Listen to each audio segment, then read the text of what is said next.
Ctv3 News. Parents of teen girl plead guilty to child cruelty charges in high court proceedings. First, it was businesses, and now even churches are falling victim to criminals. Belize sugar industry faces delayed 2026 crop start amid climate challenges, labor shortages, and ongoing negotiations. And Prime Minister John Briceño confirms the cabinet exploring Caribbean-inspired legislation for independent investigator. These are some of the stories we have for you tonight in our newscast for Wednesday, December 17th, 2025.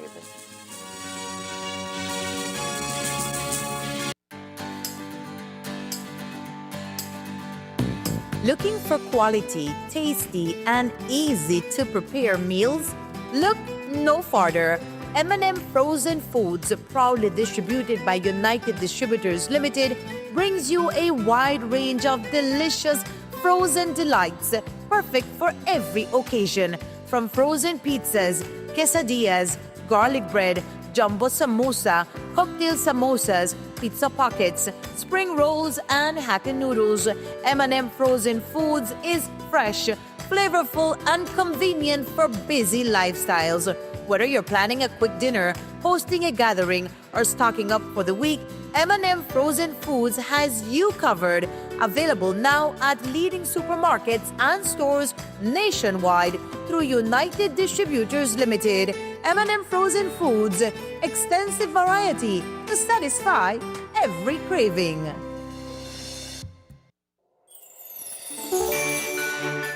Prime Minister John Briceño and Mrs. Rosana Briceño invite all Belizeans to join them for a spectacular night of music and good company at the Prime Minister's annual Christmas concert in Orange Walk Town.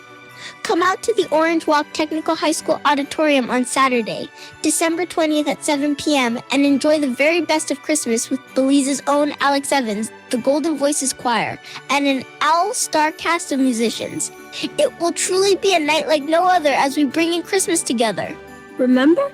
It's the Prime Minister's annual Christmas concert at the Orange Walk Technical High School Auditorium on Saturday, December 20th, starting at 7 p.m. We'll see you there.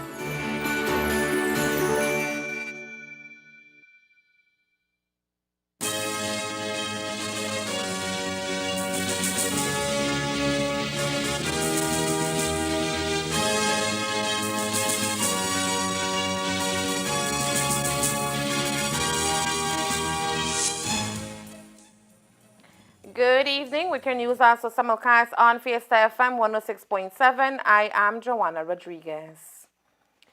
The guardians of a teenage girl who was permitted to reside with an adult man while still a minor have admitted their involvement in a child cruelty offense and are now awaiting sentencing by the High Court.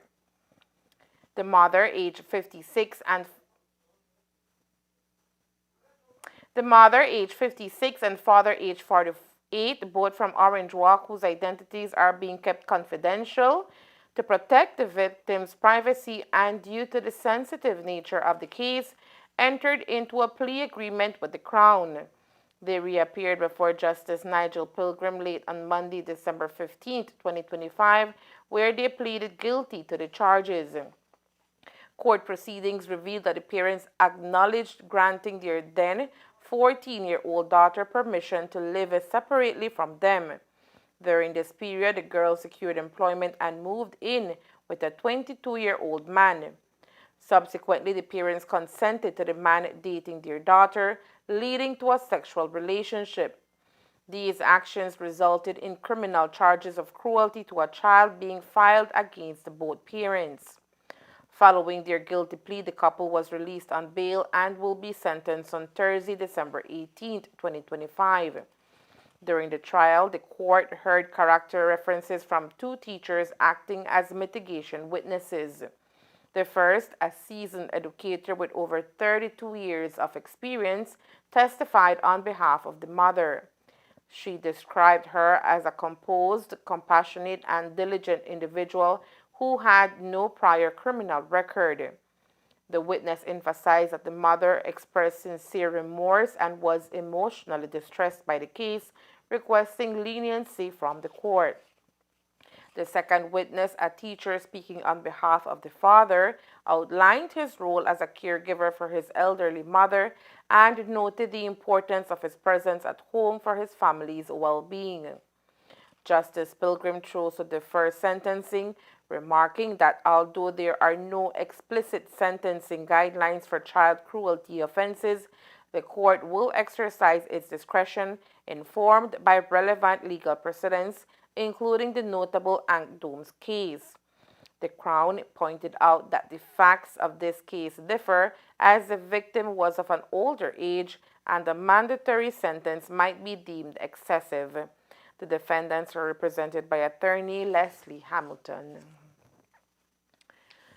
On Tuesday, High Court Justice Candice Nanton handed down a prison term of 9 years and 7 months to 45-year-old Fidel Medina of San Pedro and Burgess Key after convicting him of child sexual abuse crimes. The sentence combines a 9-year-old and 7-month term of assault for a child by penetration with an additional 2 years and 7 months for sexual assault, with both periods to be served simultaneously. Medina's sentencing followed a mitigation hearing heard earlier today after he was found guilty on Thursday, November 13, 2025, of 2 out of 3 counts related to sexual offenses. The court convicted him on the charges of assaulting a minor under 16 through penetration and sexual assault, while acquitting him on a third related charge. In delivering the judgment, Justice Nanton stated that the court carefully weighed both aggravating and mitigating circumstances, including the social inquiry report, the victim impact statement, Medina's personal background, and prison record. The court also considered submissions from his legal representative, Abibi Mogel of Linden and Associates. The judge highlighted that according to Section 47B of the law, the offense of assaulting a child under 16 by penetration carries a mandatory minimum sentence of 12 years with the possibility of life imprisonment. Justice Nanton pointed out the significant age gap between Medina, who was 43 at the time, and the 9-year-old victim as a major factor aggravating the case, along with the commonality of such offenses. No mitigation factors were identified for the crime itself, although the absence of violence was noted as a reason for the court's starting point. Considering deductions for mitigation and time served pre-trial, the court settled on the 9 years and 7 months sentence for the penetration assault and the 2 years and 7 months for sexual assault. During mitigation, 3 neighbors who testified on Medina's behalf described him as a helpful, humble, and caring individual within the community. The prosecution was led by Crown Counsel Joseph Perez from the Office of the Director of the Public Prosecutions. The victim's testimony was given in camera, and Medina chose to remain silent throughout the proceedings. Justice Nanton ordered that both sentences run concurrently, bringing the case to a close, with Medina expected to spend nearly a decade behind bars. Criminals continue to target businesses and now even churches in Orange Walk. In the most recent case, a break-in has been reported at the Full Gospel Church of God, Faith and Love, situated in the Chips Alley within the Louisiana area. Thieves managed to steal tools valued at roughly $4,000 from the church premises. According to reports, the burglary took place sometime between 5 p.m. on Tuesday and 7 p.m. this morning. Authorities are particularly interested in any sightings of individuals attempting to sell tools that match the description of those stolen. Community members with any information that could lead to this identification of the suspects or the recovery of the stolen items are encouraged to contact the Orange Walk Police Formation or reach out directly to the church. The start of the 2026 sugar crop season is expected to come later than usual as the industry continues to grapple with a range of ongoing challenges, including climate impacts and the spread of fusarium wilt. Speaking on the matter today, Prime Minister John Briceño said the industry is currently anticipating a mid-January start to the crop rather than the traditional early opening. He explained that recent crop seasons have been severely affected by adverse weather conditions and plant disease, placing significant strain on farmers and overall production. Despite these setbacks, the Prime Minister said the government, through the Ministry of Agriculture and the Ministry of Sugar, continues to work closely with cane farmers to help mitigate the negative effects of climate change and fusarium wilt. Efforts, he said, remain focused on strengthening resilience within the sector and supporting farmers as they prepare for the upcoming season. I think it's programmed for next year in January. I think it's around the middle of the month. And the reason being that because of the fusarium problems, it has affected the amount of cane that is available. And at the same time, it allows them for the, it's been a lot of rain. So hopefully by then it will be drier and make it easier to be able to have a successful crop. Another major challenge facing the sugar industry has been the persistent shortage of manual labor. In recent years, the lack of available cane cutters has contributed to reduced production, with significant amounts of cane left unharvested in the fields. Anticipating that this issue will continue, Prime Minister Briceño said the government has been working with industry stakeholders to promote mechanized harvesting as part of a broader modernization strategy. I don't think it's so much about the charges, because the charges has always been there. We have not raised any charges. I think more than anything else, the availability of manual labor, and secondly, that sometimes the ministries, they take too long in the approval. Of course, nobody wants to pay for anything if they don't have to pay them. All the better for them. But that's something that we could discuss later on. But more importantly, we have to be able to respond quicker in the approval of these applications. But more importantly, when we did the commission of inquiry, and then after that, I put the four associations along with the Ministry of Sugar and the Ministry of Agriculture to look at the commission of inquiry and what recommendations we can put into place. And one of them is that we have to start to move towards mechanization. And since we want to make monies available for farmers to be able to replant, then we want a new varieties of cane that can be more resistant to the fungus and to other pests. We have to ensure now that is going to be done from mechanized harvesting, which will be much longer fields with no mounds on it, where you plant on it, and a gradient, so that whenever you rain, the water will fall, but runs off. So it's a part of the whole modernization of the industry to make it more effective and more efficient and hopefully more profitable for the farmers, for BSI, and for the country. Meanwhile, the absence of a finalized commercial agreement between Belize Sugar Industries Limited (BSI) and the Belize Sugarcane Farmers Association (BCFA) remains a potential obstacle to the timely start of the crop. Similar delays in previous seasons were linked to protracted negotiations between the two sides. According to the Prime Minister, discussions on the agreement are ongoing, and there is optimism that a positive outcome will be reached. Anything you know in relation to the commercial agreement between BSCFA and BSI? For what I'm being told, that is being going well. The chairman of BSCFA did send me a message. He said that the negotiations are going well. I think there is trying to settle on the length of the agreement. They wanted 7 years, and I think BSI wanted less. But that's still in working. But it's there's goodwill on both sides in trying to find a commercial agreement in the interest of both sides. As preparations continue, industry stakeholders are hopeful that outstanding issues can be resolved in time to allow for a smooth, if delayed, start to the 2026 crop season. Prime Minister John Briceño today confirmed that Cabinet has held discussions on the possibility of introducing legislation to allow for an independent investigator following recent comments by the Attorney General that such a law is being explored for the next year. Speaking on the matter, the Prime Minister said the government is examining models used within the Caribbean rather than those in the United States. He noted the public perceptions of law enforcement and investigative systems are often shaped by American media, but stressed the importance of looking at frameworks that may be more suitable to Belize's context. PM Briceño identified Jamaica as one Caribbean country with a relatively successful model, saying it is among the examples government is reviewing to determine whether a similar approach could work locally.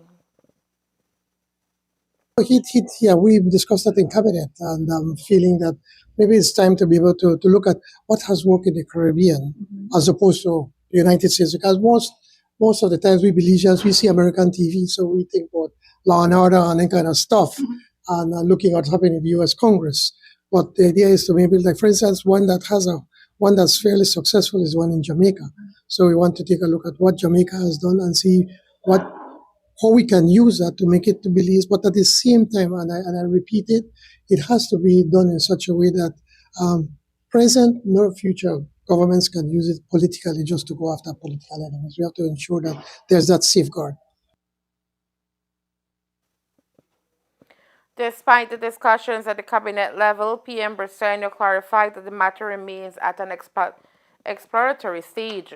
At this time, there has been no firm decision on whether the legislation will be pursued or implemented. Coming up next, Japan and Belize strengthen ties with 28 million grant for swing bridge reconstruction. Stay tuned. Prime Minister John Briceño and Mrs. Rosana Briceño invite all Belizeans to join them for a spectacular night of music and good company at the Prime Minister's annual Christmas concert in Orange Walk Town. Come out to the Orange Walk Technical High School Auditorium on Saturday, December 20th at 7 p.m. and enjoy the very best of Christmas with Belize's own Alex Evans, the Golden Voices Choir, and an all-star cast of musicians. It will truly be a night like no other as we bring in Christmas together. Remember? It's the Prime Minister's annual Christmas concert at the Orange Walk Technical High School Auditorium on Saturday, December 20th, starting at 7 p.m. We'll see you there.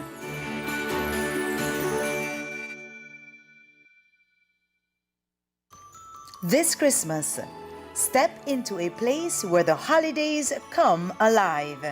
At Zara's Boutique, we bring you everything you need to make this season unforgettable. Gifts for men, gifts for women, dresses that sparkle, shoes that shine, accessories that speak your style.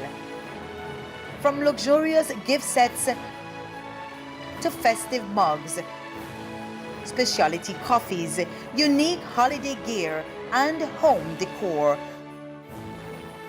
We've got something special for everyone on your list. Make your Christmas magical. Make your shopping effortless. Zara's Boutique, where Christmas begins.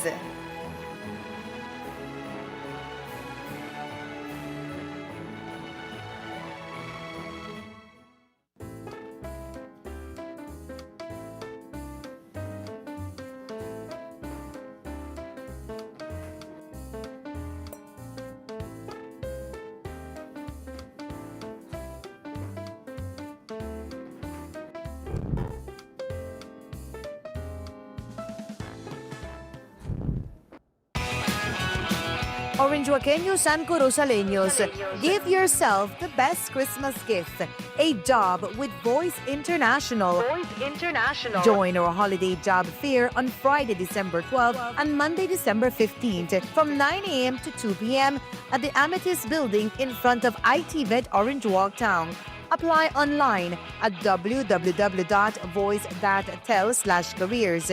Interview, get hired on the spot.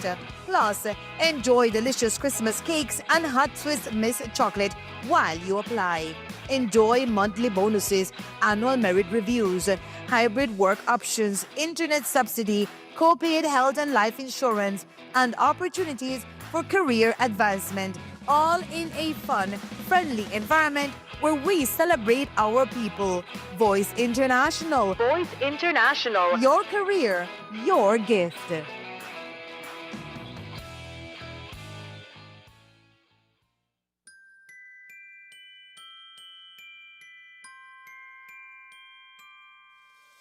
All I need this Christmas time is to keep your heart near mine.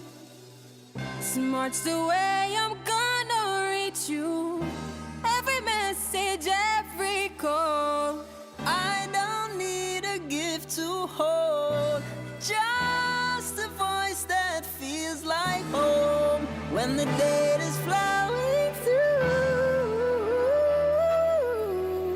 Smart's connecting me straight to you.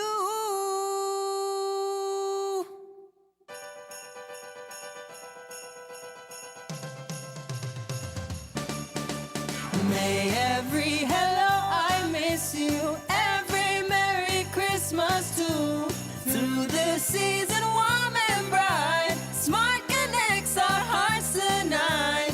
All we want this Christmas time is that feeling so divine. Sharing joy across the nation, Smart connects our families. Keeping every heart in touch, 'cause the season means so much. When the date is flowing through, Smart's connecting me straight to you. May every hello, I miss you, and Merry Christmas find its way through. Because no distance is too far when we're smartly connected. Smart, bringing people together. On the night of December 20, step into a world of wonder, magic, and sparkle with Centaur's annual Christmas parade. Let's light up Orange Walk Town with shimmering lights, joyful laughter, and festive surprises as the magic of Christmas rolls through town on December 20. Decorate your floats with glittering ornaments, cheerful characters, on all things merry and bright. Register now by calling 670-9177. Center's annual Christmas parade, where magic, joy, and community come together.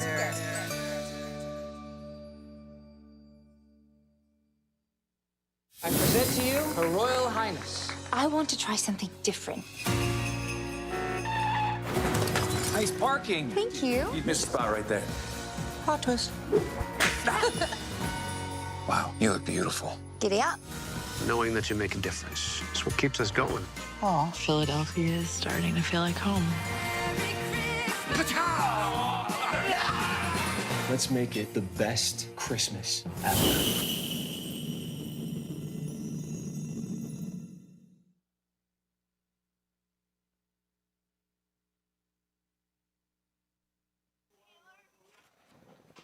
Prime Minister Honorable John Briceño today addressed the work of the recently convened committee tasked with examining the country's high cost of living, noting that while the committee has not yet officially met, government has already implemented several measures aimed at easing financial pressures on Belizeans.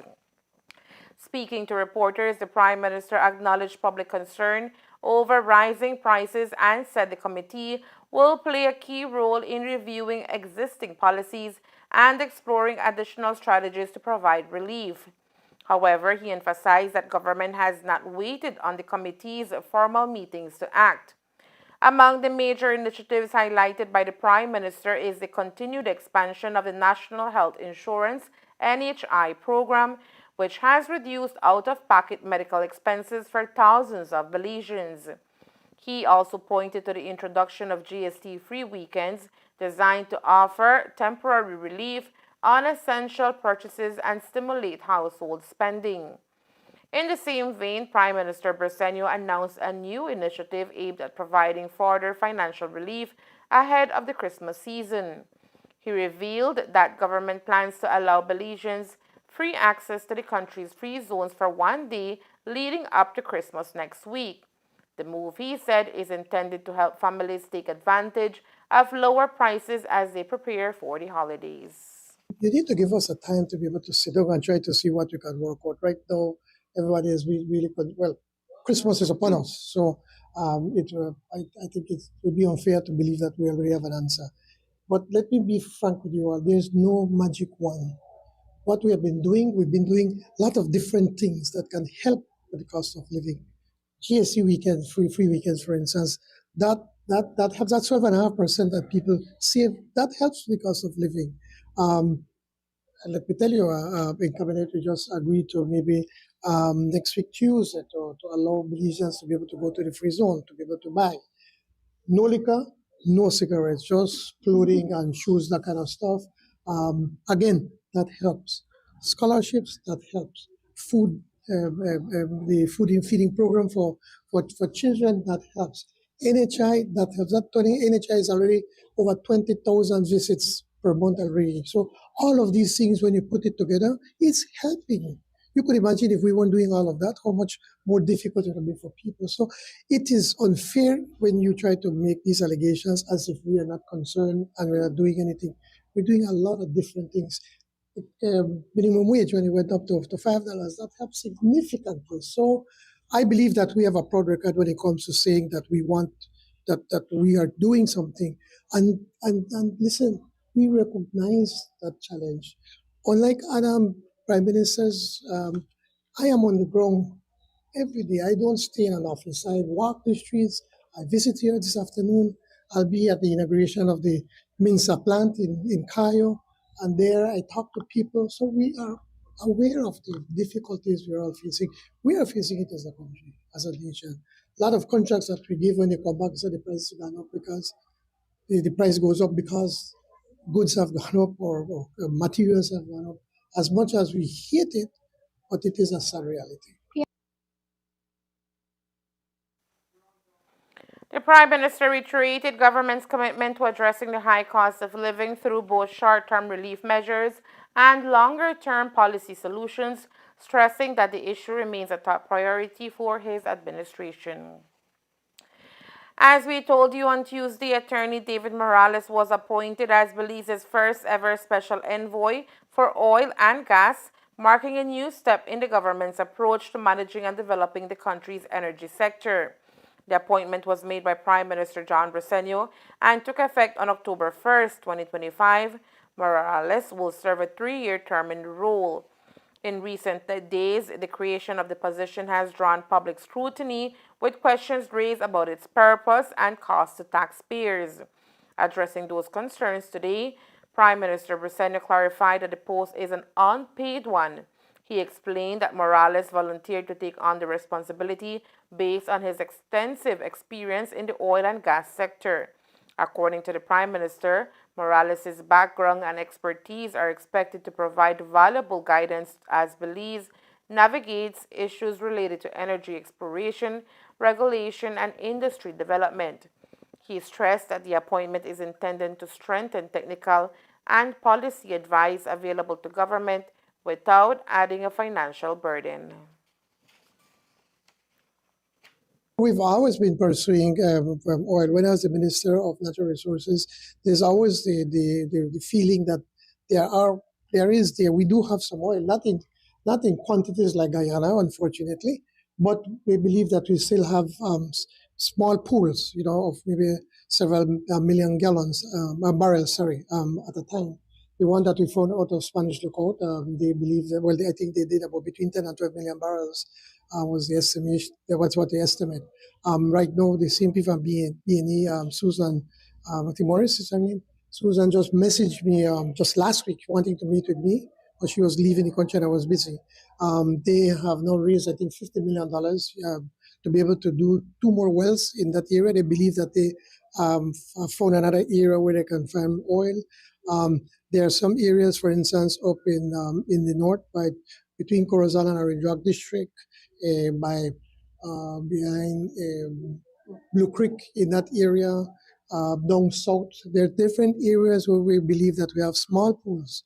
Now, what Mr. Morales came to, he made an offer. He worked for BNE. He has, I think, a degree in oil, in the oil industry. He knows several investors that are still interested, and he offered himself that if a special envoy, then he has something to be able to knock on doors and to open doors and say, hey, come to Belize, we have opportunities. He does not get paid anything. It's something that he's offering to use his experience and over the years, and he believes that he can help us. The Prime Minister also emphasized that the role of the Special Envoy is advisory in nature and is designed to support Belize's long-term interests in the oil and gas industry.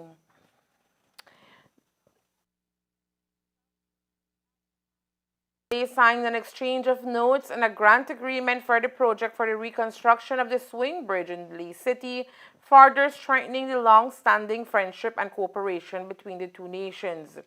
The exchange of notes was signed by Japan's ambassador to Belize, Yosoko Yamakura, and Belize's Minister of Foreign Affairs, Foreign Trade, Education, Culture, Science, and Technology, Honorable Francis Fonseca, on behalf of the government of Belize. The signing of the exchange of notes paved the way for the grant agreement, which provides funding in the amount of 2,171,000,000 Japanese yen, approximately 28 million Belize dollars. The grant agreement was signed by Hiromi Ne, Chief Representative of the Japan International Cooperation Agency, JICA, and Prime Minister John Briceño. The reconstruction of the swing bridge, a vital transportation link and national landmark in Belize City, is expected to enhance safety, connectivity, and economic activity in the area. So happy and grateful that you all have kept your word to ensuring that we can today be having a signing ceremony to seal the idea of actually building a new bridge here in Belize.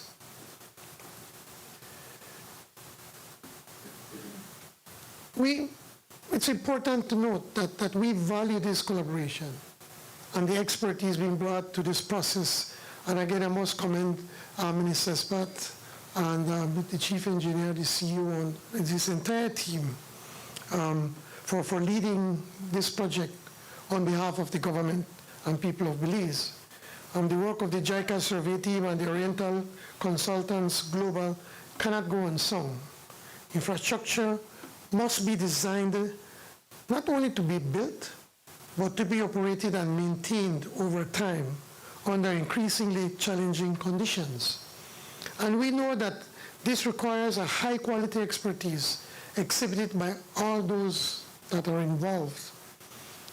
As the survey progresses through its defined stages, the government of Belize will do its part in ensuring successful implementation and a long-term performance.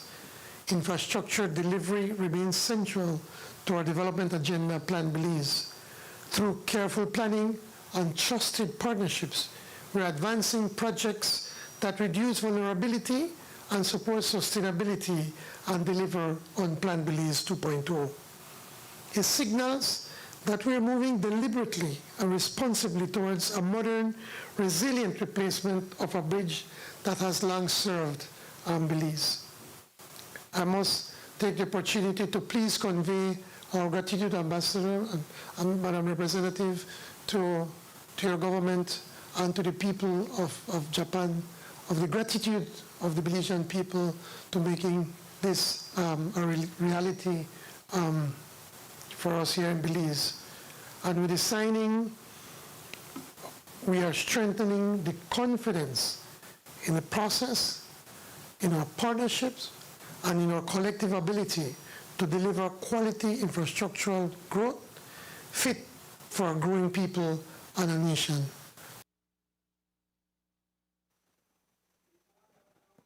Government officials welcomed the grant, noting that the project reflects a strong partnership between Belize and Japan and their shared commitment to development and cooperation.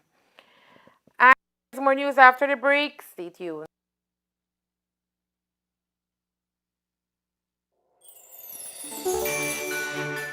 Prime Minister John Briceño and Mrs. Rosana Briceño invite all Belizeans to join them for a spectacular night of music and good company at the Prime Minister's annual Christmas concert in Orange Walk Town. Come out to the Orange Walk Technical High School auditorium on Saturday, December 20th at 7 p.m. and enjoy the very best of Christmas with Belize's own Alex Evans, the Golden Voices Choir, and an all-star cast of musicians. It will truly be a night like no other as we bring in Christmas together. Remember? It's the Prime Minister's annual Christmas concert at the Orange Walk Technical High School auditorium on Saturday, December 20th starting at 7 p.m. We'll see you there.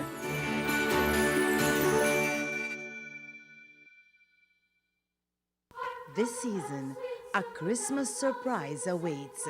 With Santa Claus at 12 spins of Christmas, jingle all the way to a happy holiday by keeping your account up to date. From December 5th to the 19th, join us live on Santa's Facebook page for an opportunity to unwrap one of 12 fantastic prizes.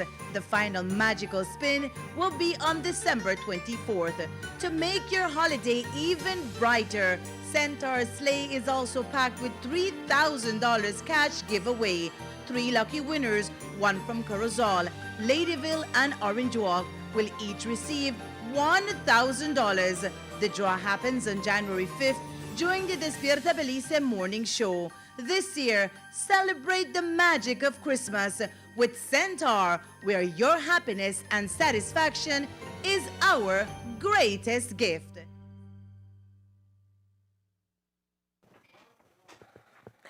Tomorrow marks a significant milestone in Belize's energy sector as the government prepares to open the share sale offer for Hydro Belize Limited, the company formerly known as Fortis Belize Limited. The move follows the government's recent acquisition of the hydroelectric assets, a strategic step aimed at fostering local investment and enhancing national energy security. Hydro Belize owns 3 key hydroelectric facilities, the Moyejon, Chalillo, and Vaca plants, situated along the Macal River in the Cayo district. These plants are vital contributors to the country's power supply, generating approximately 1/3 of the electricity distributed by Belize Electricity Limited (BEL). Collectively, they boast a capacity of 51 megawatts, backed by long-term power purchase agreements with BEL, and reported gross revenues of roughly 50 million Belize dollars in 2024. The government finalized the purchase of these assets from Canadian Energy from Fortis Inc. on October 31st, 2024. As part of its divestment strategy, the government will offer $4 million shares, representing half of the company's current outstanding stock, at an asking price of 29 Belize dollars per share. This initiative aims to provide Belizeans and local investors an opportunity to partake in the country's energy future. Prime Minister Honorable John Briceño emphasized the government's commitment to inclusive participation, pledging that Belizeans would have the chance to own shares in Hydro Belize through this divestment program. If all 4 million shares are sold, the government anticipates recouping approximately 116 million Belize dollars. Well, as we said from the start when I presented to Cabinet and it went to the National Assembly, that these shares we want to offer to Belizeans so that then the Belizean public can benefit from these shares. Presently, we are offering 50% of the shares, and this is mostly for small investors like yourselves. I mean, if you have some money, I think you should invest. I think it will give you a good return for teachers, BDF, everybody, individuals. And then the other 50% is being held back by the government. And then that after this first 50% initial offering is finished, then we want to do the other 50%. And based if all of it is bought up, and if not, then it will be left for the institutional investors, such as Social Security. Social Security is expressing great interest. The prospectus is, we're only waiting for the Financial Services Commission to be able to give an actual official letter. They have already gone through it. And so for us to make that offering after this, then we go to institutional investors such as Social Security, and I think HRC have already expressed some interest.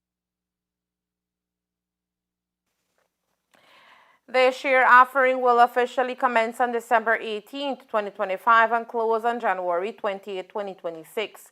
Interested investors can access application forms via the Hydro Belize website, hydrobelize.com, or at major branches of Atlantic Bank Limited, which is acting as the official paying agent. Following application, investors will have until February 4, 2026 to complete their payments. Given the recent enactment of the Security Industry Act for 2021, the share sale is subject to strict regulatory oversight.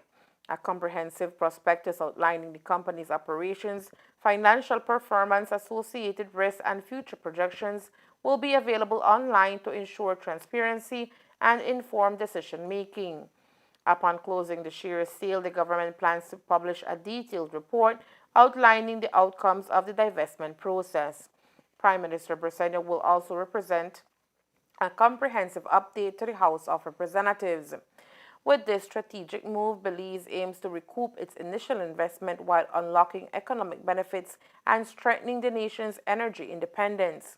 The government remains optimistic that this initiative will contribute significantly to Belize's sustainable development and energy resilience. Belize has taken a significant step towards enhancing the quality and sustainability of school meals, joining 10 other Latin American and Caribbean nations in a regional initiative to innovate and promote healthier, more environmentally conscious school feeding programs. The country shared its successful experiences at the RAES exhibition of good practices held in Brasilia, Brazil, highlighting its commitment to improving student nutrition and fostering regional cooperation. According to the Food and Agriculture Organization of the United Nations, FAO, Belize has made notable progress by training school cooks through a program led by professional chefs. This initiative aims to improve menu quality and diversify nutritious options for students. As a result, 6 pilot projects have evolved into 78 centers that now serve approximately 15,000 students across the country, demonstrating the program's capability and impact. The exhibition gathered 300 professionals from 20 countries, all dedicated to exploring innovative solutions that integrate nutrition, education, and community participation. Belize's participation underscores its dedication to regional collaboration in tackling school feeding challenges while promoting sustainable practices. Other countries showcased innovative projects during the event. Chile introduced an app that enables families to view school menus and provide direct feedback, fostering transparency and community engagement. Paraguay presented a program that links school meals with environmental education, encouraging students to learn about sustainability alongside healthy eating. St. Lucia and Cuba shared their successful school garden projects, which serves dual purposes, teaching entrepreneurship and promoting a culture of healthy eating among young learners. The regional gathering reaffirmed the importance of collaborative efforts to improve school nutrition, emphasizing sustainable practices that benefit both children and the environment. Belize's contribution highlights its leadership in the region's ongoing efforts to transform school feeding programs into tools for health, education, and sustainable development. And that's the news. We invite you to join us for another newscast on Thursday, December 18th here on Ctv3 News and Fiesta FM 106.7. Remember that to read a text version of the news, you can visit our website at ctv3belizenews.com. You can also log on to our Facebook page for current stories at facebook.com/ctv3belizenews or our YouTube channel at ctv3 News BZ. From all of us here at CTV3, thank you for watching and listening. Good night.